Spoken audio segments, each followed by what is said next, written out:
In a small village of Adelan, nestled between tall mountains and thick forests, lived a man named Akachi.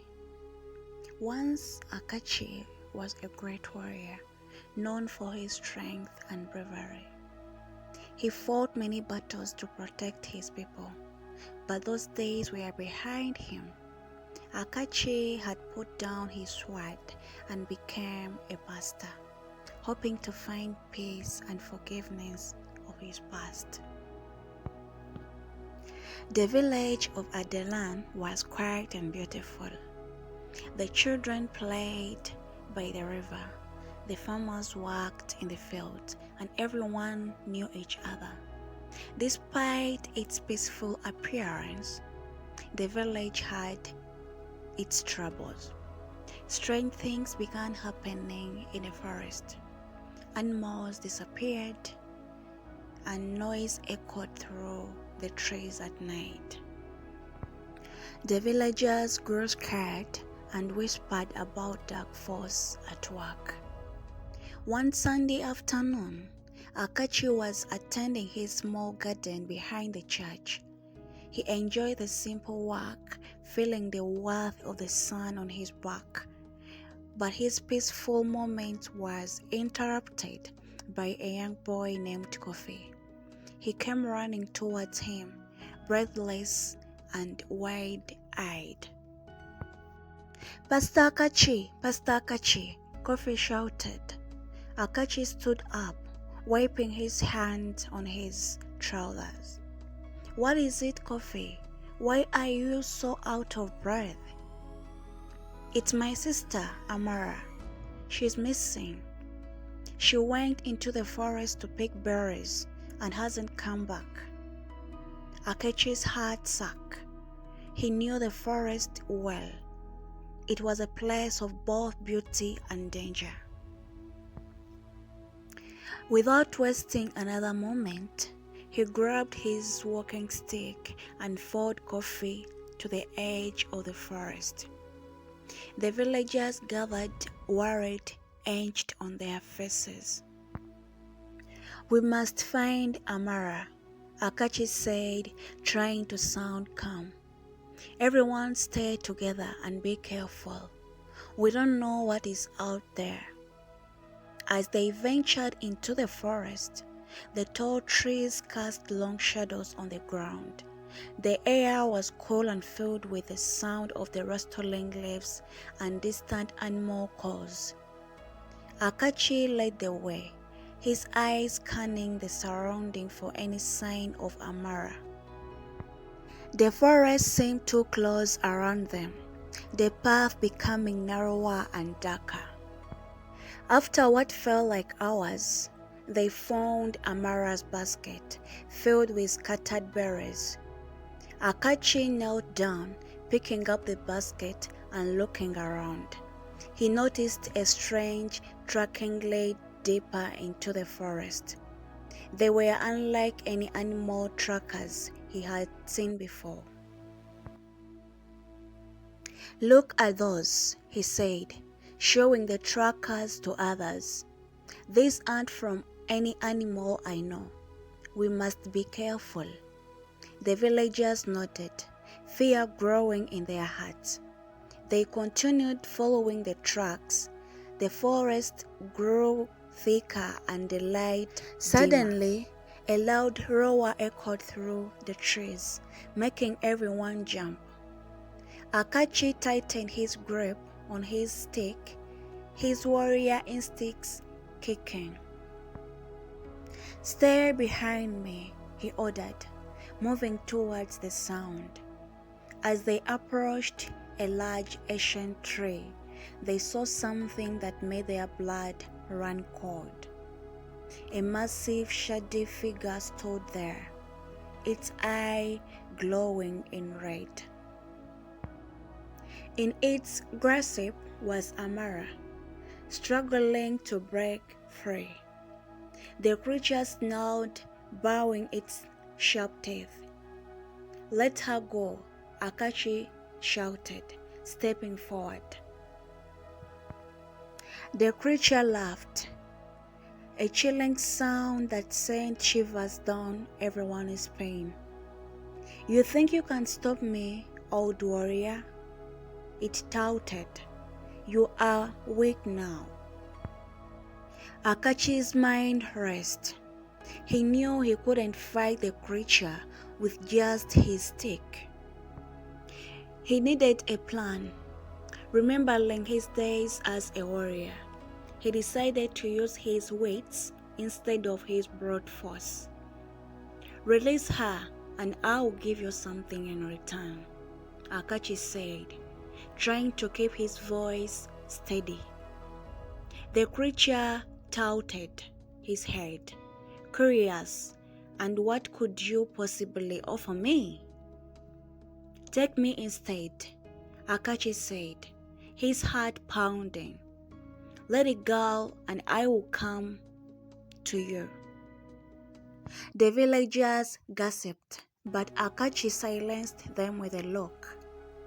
The creature seemed to consider his offer, its eyes narrowing. "Very well," it said finally, "but I know this old warrior will never see your village again."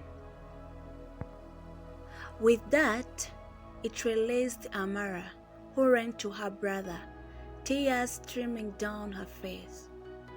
Akachi took a deep breath and stepped forward, ready to face whatever fate waits for him.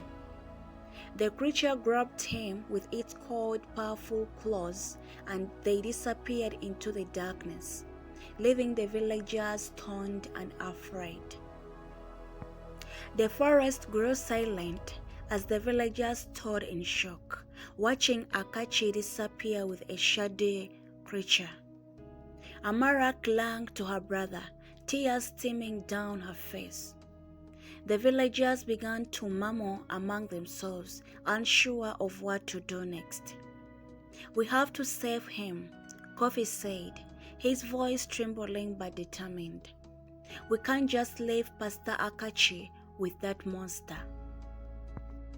The village elder, a wise old woman named Nika, stepped forward. "Kofi is right. Akachi sacrificed himself for Amara. We all ate to him to try and bring him back." The villagers nodded in agreement, their fear turning to resolve. They quickly gathered supplies and weapons, ready to venture into the forest. Nika led the way, her knowledge of the forest and its secret guiding them. Meanwhile, Akachi found himself in a dark, cold cave. The creature's grip on him was unrelenting as it dragged him deeper into the shadows. The air was damp and filled with the smell of the moss and decay. Akachi's mind raced as he tried to think of a way to escape. "Why are you doing this?" he asked, trying to keep his voice steady. The creature did not answer immediately. Instead, it stopped and turned to face Akachi, its red eyes glowing in the darkness.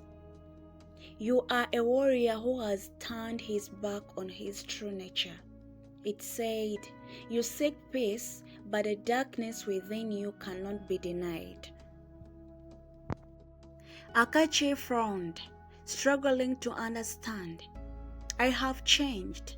I'm no longer the man I used to be." The creature laughed, a cruel sound that echoed through the cave. "You cannot change what you are, Akachi. The darkness is part of you, and it will consume you."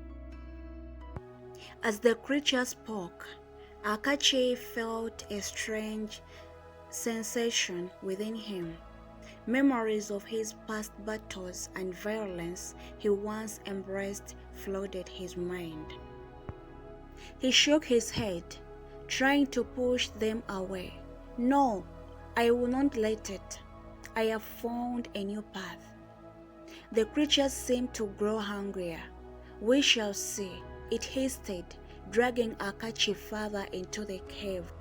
Back in the village, Neka and others following the strange tracks, their torches casting flickering shadows on the forest floor. The farther they went, the more uneasy they felt. The forest seemed to come alive around them, whispering and rustling with unseen dangers. Suddenly, they heard a faint sound like a distant echo of Akachi's voice. Kofi's heart leapt with hope. "That's him. We have to hurry." They quickened their pace, the sound growing louder and clearer. It led them to the entrance of the dark cave, hidden behind thick vines and overgrown bushes. The villagers exchanged nervous glances, but Nika stepped forward without hesitation. "Stay close," she instructed, leading the way to the cave. The cave was cold and damp, the air heavy with smell of earth and wood. Their torches flickered, casting shadows on the wall. As they ventured deeper, they could hear the creature's voice. "You cannot escape your true nature, Akachi. The darkness will consume you." Neka held up her hand, signaling for everyone to stop. She turned to Kofi and whispered, "We need a plan. We cannot fight the creature head on. We must outstand it." Kofi nodded, thinking quickly, what if we create a distraction? Something to draw its attention away from Akachi so we can rescue him. Neka smiled, impressed by Kofi's bravery and a good plan. "We will use the torches to create diversion. When the creature is distracted, we will grab Akachi and run." They quickly set their plan into motion. Neka and few others crept closer to the creature, their torches ready. Kofi and the rest stayed hidden, waiting for the right moment. As Neka and her group approached, they waved their torches wildly, shouting and making noise. The creature snarled, turning its attention away from Akachi. "What is this?" it roared. Kofi seized the opportunity. He and others rushed to Akachi's side, freeing him from the creature's grasp. Akachi stepped to his feet, his strength returning. "Thank you," he whispered, his voice filled with gratitude. They hurried towards the cave entrance, but the creature realized what was happening. It roared in hunger, charging after them. The villagers ran as fast as they could, the creature's footsteps thundering behind them. Just as they reached the entrance, the creature lunged at them, its claws sweeping through the air. Akachi turned, his warrior instincts taking over. He grabbed a foreign branch and swung it with all his might, hitting the creature as sending it crashing to the ground. "Go!" Akachi shouted to others. "I will hold it off." Nika and the villagers hesitated, but Akachi's fierce determination convinced them. They ran out of the cave, and the light of their torch guiding them back to the village. Akachi stood his ground, facing the creature and mourned the man that I used to be. After winning over the creature, he went back to the village as a hero and continued to preach the word of God. Guys, all I can say about this story is telling us that you are not defined by your past. You are not defined by your failures. You are not defined by your struggles. You are not defined by the philosophies of our culture. You're who God says you are. Point blank, period. That doesn't change. This man changed, from being a warrior, he used to kill people. He used to do violent things. But at the end of the day, he was a changed man. He faced this challenge, but still he was a changed man. The creature wanted him to do what he used to do, but he refused. He stood his ground. So you who God created you to be, no one can change that. People cannot define you. Your past may have marked you, but it's not powerful enough to define you. Someone may have said something that is hurting, maybe your parents, and it will take time for you to get out of that unhealthy situation. But I want you guys to know that you who God says you are, that doesn't change. So I believe that you have enjoyed this video. Please give a thumb up to this video, like, share, comment. Bye bye. See you in my next video.